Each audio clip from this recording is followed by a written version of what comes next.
Here are today's headlines.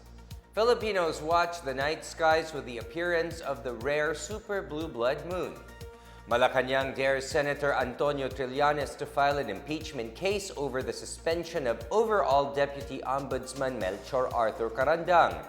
The Presidential Communications Operations Office urges all stakeholders to contribute in stopping the spread of fake news. And a communist rebel and leader of militant group Anakpawi surrenders to the military. Good day, I'm William Theo. Welcome to the PNA Newsroom.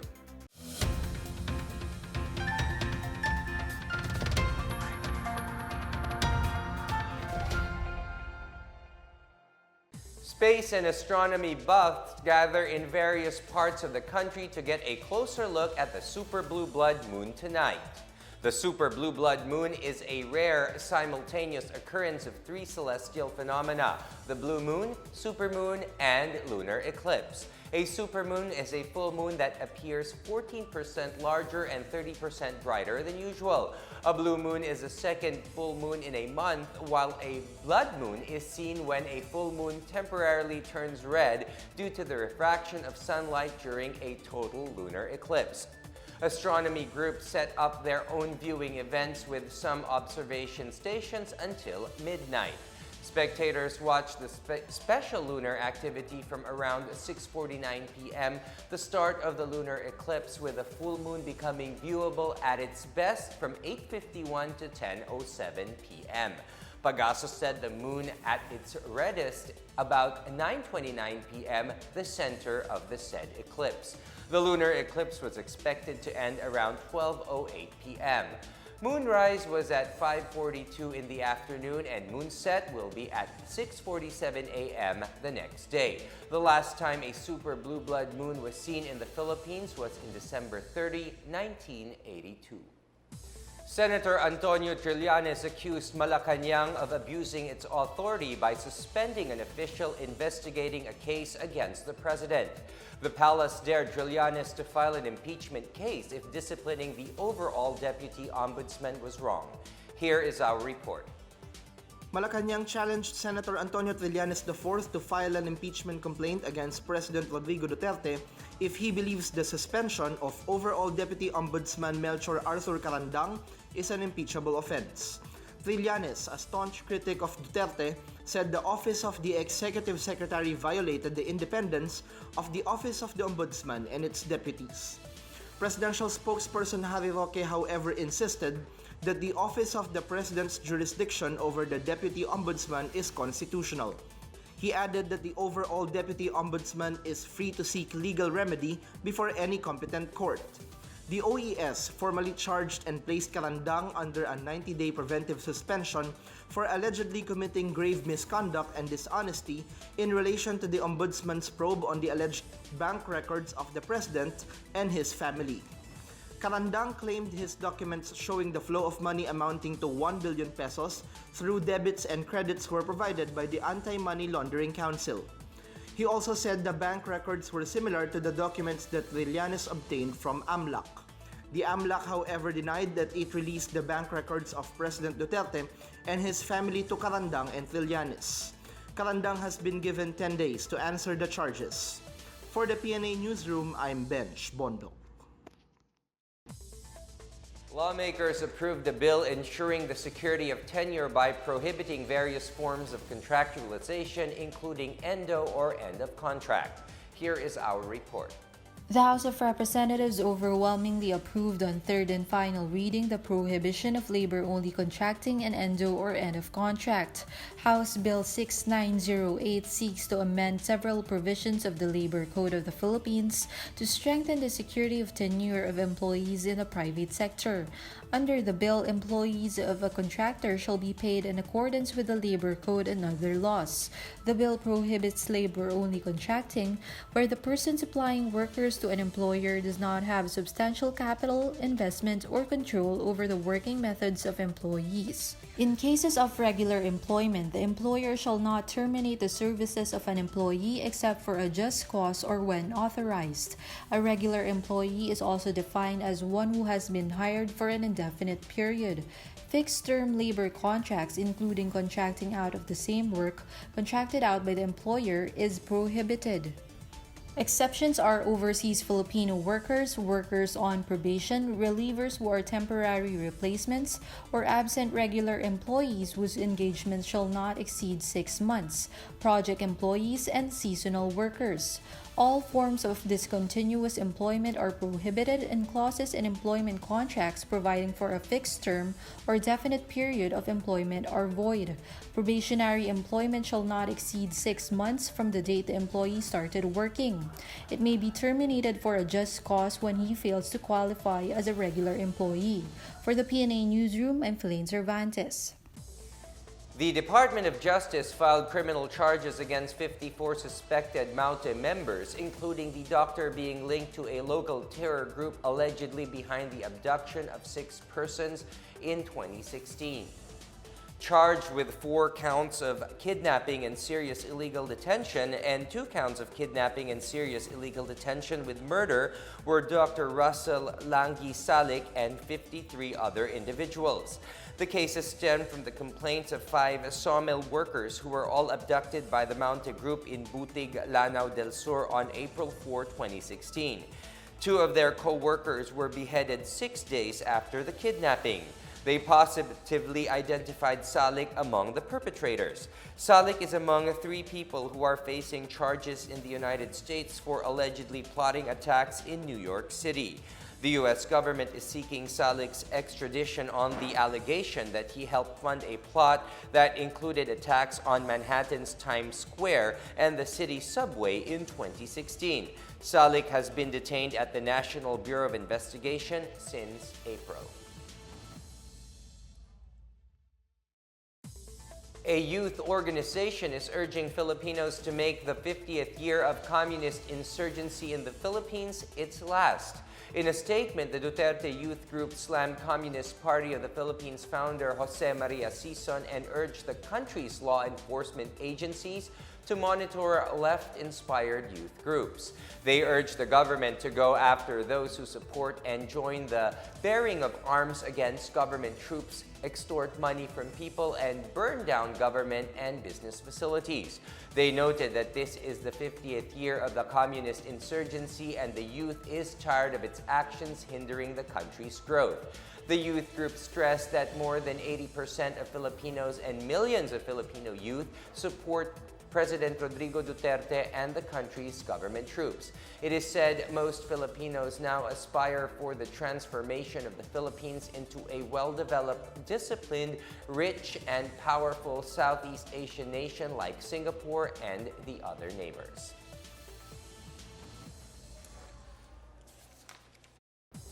President Rodrigo Duterte led the groundbreaking ceremony for a new military camp in Marawi City.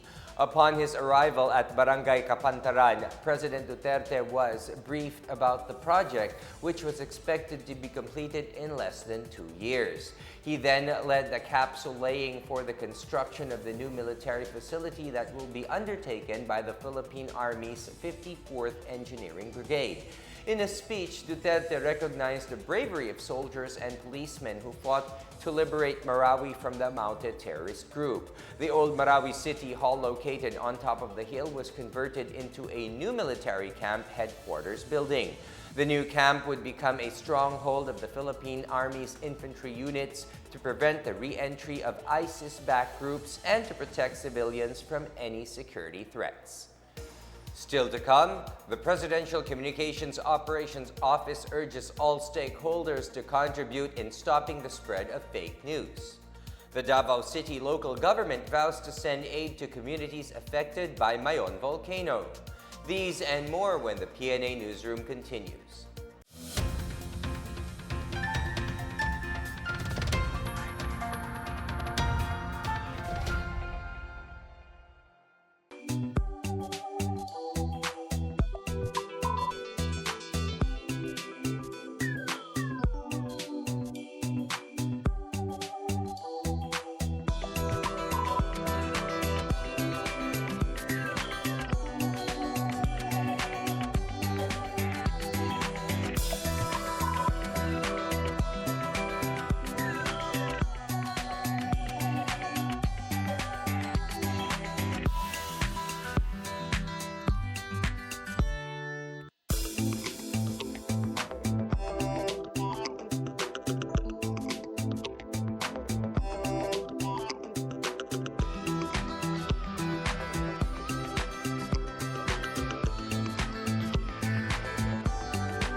Presidential Communications Operations Office stressed the need for all stakeholders to stop the spread of fake news. The PCOO also said measures are in place to prevent misinformation and instill accountability in media practitioners. Here is our report. Presidential Communications Operations Office or PCOO Secretary Martin Andanar stressed the need for a collective effort of all stakeholders to stop the spread of fake news. During the second Senate panel hearing seeking to take legal action against parties propagating fake news, Andanar asked support from the Senate to help educate the public on the responsible use of information. The Communications Secretary gave 3 recommendations to help fight fake news. These include increasing the budget for media and information literacy education, hiring better public information officers, and strengthening the efforts of the Department of Information and Communications Technology or DICT and the National Bureau of Investigation or NBI to pursue cases against purveyors of fake news. Senator Grace Poe, meanwhile, reiterated that a blogger that passes on false information should be held accountable. She said that a blogger could not just attack a person without basis and then hide behind the skirt of free expression, meaning a writer should be held liable for defaming others and spreading misinformation. Andanar pointed out that there are laws that address the spread of fake news, particularly the Cybercrime Prevention Act of 2012, which involves cyber libel over the internet. Despite these laws, he assured that the basic constitutional right to free speech and expression would not be curtailed. Tuesday's hearing was meant to tackle the role of bloggers and journalists in spreading misinformation, the effect of online platforms like Facebook in shaping public opinion and spreading misinformation, and the accountability of government for spreading disinformation or suppressing the truth. For the PNA Newsroom, I'm Rom Dulfo. The Presidential Communications Operations Office and the Chinese General Hospital signed a memorandum of agreement granting medical assistance to the members of the Malacanang Press Corps. PCOO Secretary Martin Andanar, CGH President James D., and Philippine Chinese Charitable Association Chairman Benito Goyok Pin spearheaded the MOA signing at the CGH Medical Arts Building in Manila. Under the said agreement, bona fide MPC members will get 50% discount on major surgeries, childbirth, confinement, laboratory, and pulmonary services. Media members covering the president won't be required to give down payment for confinement. Andanar pursued the MPC Medical Assistance Program that was facilitated by former Press Undersecretary Isabel De Leon and Rose Novenario of Hataw. Andanar thanked PCCAA for the understanding exerted in partnering with them to address the worries and fears confronting media practitioners in the pursuit of their stressful work. D, meanwhile, said the MOA is their show of gratitude for helping assure better governance for the country. The MOA signing was witnessed by MPC officials headed by its president, Raymond Tinaza. The Department of Public Works and Highways announced the completion of about 2 billion pesos worth of projects in Bulacan. Among these is a road network that will boost Bulacan as an investment and tourist destination. Here is our report. About 2 billion pesos worth of infrastructure projects under the government's Build, Build, Build program were completed by the DPWH Bulacan 2nd District Engineering Office in 2017. District Engineer Ramiro Cruz said the people of San Jose del Monte City and several towns in Bulacan will benefit from these projects. The undertakings involve the completion of 19 kilometers of national roads, 88 lineal meters of bridges, 31 flood control structures, and 105 infrastructure projects. Other projects under the 2017 regular infrastructure program were the construction of 88 units of school buildings consisting of 755 classrooms under the Department of Education's Basic Education Facilities Fund. Likewise completed was the 12.24 kilometers of farm-to-market roads under the Department of Agriculture's budget. The DPWH official noted that among the priority projects in 2017 is the rehabilitation and improvement of the 41-kilometer Eastern Bulacan Road that interconnects the municipalities of Doña Remedios Trinidad, San Rafael, San Ildefonso, and San Miguel. Cruz expressed confidence that this road network will make the next investment and tourism destination in the province of Bulacan in connection with the President's vision to open up the countryside to development. The strategic location of Bulacan opens the province as an expansion area for industries, and rapid urbanization is attracting investment and economic activities. It is accessible to Metro Manila and bounded by provinces of Aurora and Quezon on the east, Nueva Ecija on the north, Pampanga on west, Rizal on the southeast. For the PNA Newsroom, I'm Chris Crismundo. A leader of militant group Anak Pawis peacefully surrendered to the military in Davao Oriental. The surrenderer was identified as Gemma Burgos Quiroga, chairwoman of Anak Pawis Mati City chapter. She surrendered to the 28th Infantry Battalion of the 10th Infantry Division at Barangay Dawan, Mati City. She also relinquished medical paraphernalia and subversive documents. The surrenderer said she was previously a squad medic of the CPP-NPA. She voluntarily joined the armed group due to her personal grudges, but eventually decided to surrender to live peacefully together with her family. She was taken in for a medical checkup before undergoing custodial briefing. Major General Noel Clement, 10th ID Commander, stressed that despite the campaign to neutralize CPP-NPA terrorists, they welcome those who surrender peacefully.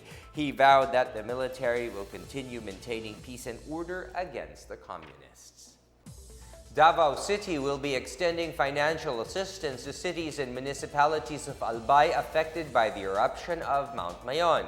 The City Council approved the cash assistance that will be distributed to families in Camalig, Daraga, Ginobatan, Ligao, Malilipot, Tabaco, Santo Domingo, Legazpi, and Bacacay. The release of the financial assistance was upon the request of Mayor Sara Duterte Carpio to allocate 4.5 million pesos from the Quick Response Fund budget of the city. Last year, Davao City extended 5 million pesos to Marawi City and another 8 million to areas affected by Typhoon Urduha in the Visayas in December. Up next, animal groups warn against the spread of a disease affecting pet bird species in Palawan. PC Hill in Cotabato City is set to be decorated and launched as a tourist attraction. These and more when the PNA Newsroom returns.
An environmental council in Palawan has started efforts to stop the spread of a virus causing a disease among pet birds. The Palawan Council for Sustainable Development and the Catala Foundation joined together to save pet birds from the spread of the cytosine beak and feather disease, or PBFD. Jobic Fabelio, information officer of the PCSD, said that both bodies wanted the virus to be detected early and wildlife enforcers to be trained how to identify early signs on pet birds. Strict monitoring of shipments of pet birds will be conducted daily to ensure that the virus is prevented from coming in or going out of the province. According to the Avian Biotech website, PBFD is a viral disease that affects Old World and New World parrots, such as cockatoos, macaws, African gray parrots, ringneck parakeets, eclectus parrots, and lovebirds. Fabelio said that PBFD has been detected and confirmed in Palawan. He added that Palawan is a biodiversity hotspot, is home to diverse species of birds, many of which are considered endemic, rare, and threatened. Nearly all of the Gilas seniors, the College Stars group of the Gilas cadets, and arguably the most sought-after high school star, showed up in the weekly national team pool practice at the Meralco Gym in Pasig. Highlighting the attendees for the seniors was Calvin Abueva, who was removed from the Gilas pool for the second FIBA World Qualifiers window due to 3 consecutive absences. Mainstays such as Kiefer Avena, Allen Maliksi, Jason Castro, Gabe Norwood, and R.R. Pugoy also participated, while Junmar Fajardo and Japeth Aguilar were relegated into observer roles. Towering 7'2" Ateneo High Schooler Kai Soto and FEU forward Kenneth Tuffin made their first appearance. Josh Sinclair was present as an observer as he recuperates from his knee injury. For the second time, Richie Rivero, who was not initially part of the 23 for 23 cadets pool, showed up. Also paying a visit were Ola Adegan, Chibus Ike, and San Beda's current foreign player Eugene Toba to help the nationals in training. 34 players were in the practice. The last weekly training before the daily sessions begin next Monday. Filipino fighter Romero Ruthless Duno continued his winning form by knocking out Mexican Yardley Suarez in the first round at the Forum in Inglewood, California. Duno's impressive victory was his 3rd straight win in the U.S. under Golden Boy Promotions. The 22-year-old boxer from San Man Boxing Gym in General Santos City landed a right hand to the body followed by a solid right punch on the head for the knockout.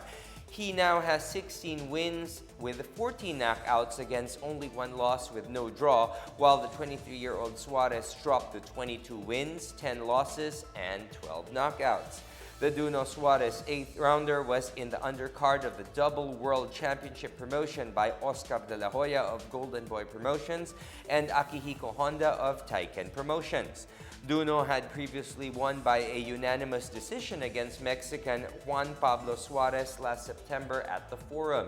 He made his grand debut in the U.S. with a shocking first-round knockout win against then unbeaten Christian Gonzalez last March to capture the vacant World Boxing Council Youth Intercontinental Lightweight title. PC Hill in Cotabato City is being geared up as a tourist attraction with 100 hillside houses set to become a virtual mural painted with the city's colors and designs. Here is our report. Cotabato City's Pedro Colina Hill, aptly called PC Hill, will soon be vibrant with bright colors. On January 26, the city government, in partnership with the Department of Tourism Region 12, held a groundbreaking ceremony for the realization of the Houses Painting Initiative dubbed as PC Hill Revitalization Project Shine Kutang Bato. Some 100 houses facing the east side of the city will be painted with accents of ginakit, gongs, and crabs, which symbolizes the city's culture and resources. Once finished, the PC Hill houses could be likened to the beautiful painted mountain houses in Barangay Balili, La Trinidad, Benguet. The Hill, a military reservation area, currently houses the offices of the Cotabato City Police Headquarters, the Philippine Drug Enforcement Agency ARMM, and Criminal Investigation and Detection Group, among others. Retired local military and police personnel own most houses erected on the hill. The project, which will be supervised by the City Engineering Office, will entail a cost of 1.6 million pesos and is expected to be completed within this year. Mayor Cynthia Giani Sayadi expressed full support to the project, citing it would liven up the spirits of Cotabateños to see the landmark full of life once again. With this, she called on residents to brighten up Cotabato City and help in preserving the city's natural beauty while making it more progressive. For the PNA Newsroom, I'm Giselle Danganan. Let's now check out the weather forecast for Metro Manila and the rest of the country.